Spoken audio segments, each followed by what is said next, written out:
This is LBC News. LBC News time, it's 12:23. I'm Simon Conway. This is the Lunchtime LBC News. Let's get more on our top story. Rishi Sunak has warned young people risk being shut out of careers because of poor numeracy skills. The Prime Minister has been setting out a review into how to ensure all pupils in England study some form of maths until the age of 18. Education unions, however, say the plan will need much greater investment to succeed. Well, joining me now is Mary Bousted, the Joint General Secretary of the National Education Union. Thank you very much for your time this lunchtime. Your reaction then to this plan, has he got a fair point about an anti-maths mindset?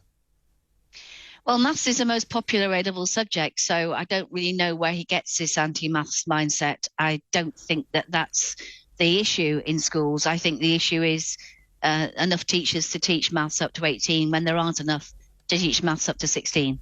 He gave some examples then of people who just sort of dismiss maths, saying, I'm no good at maths and I can't add up at all, later on in life once they've left school. And his idea is to tackle it, to teach some form of maths until the age of 18. Do we think that is needed? I think actually the ambition to teach some form of maths till 18 is a good one. We have one of the narrowest curricula in the world post 16, so widening it is a good idea. The problem isn't with the ambition at all. The problem is that we don't have enough teachers to teach maths in schools for pupils up to the age of 16.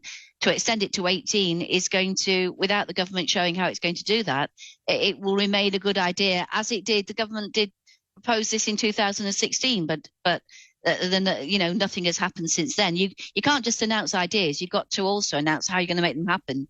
What sort of skills are needed to be a really good maths teacher, do you think? Well, you need to have very good subject knowledge. You need to be, have a degree in maths. Then you need to have a teaching qualification. Then you need to be ready to teach maths. And the problem is, the difficulty is the government reduced its maths target, teacher training target, by 39% 2 years ago.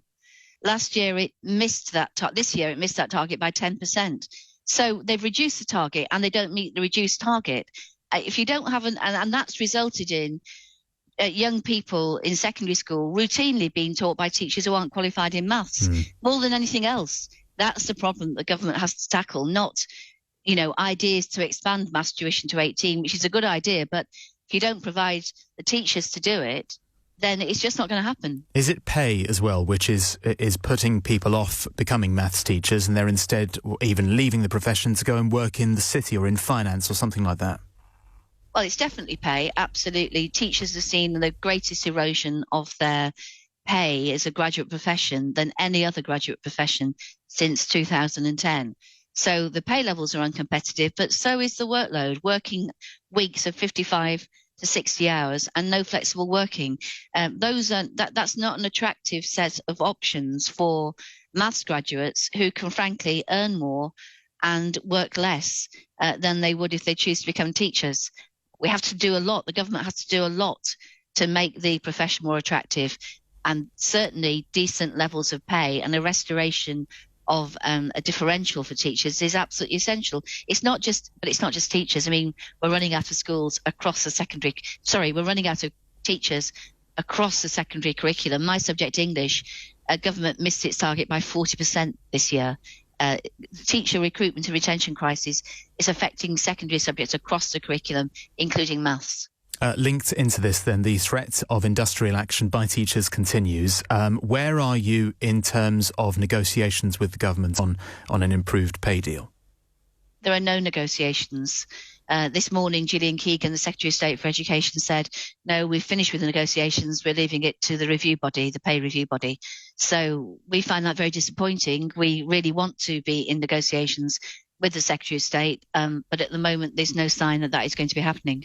OK, Mary Bousted, thank you very much for your time. That's Mary Bousted, the Joint General Secretary of the National Education Union.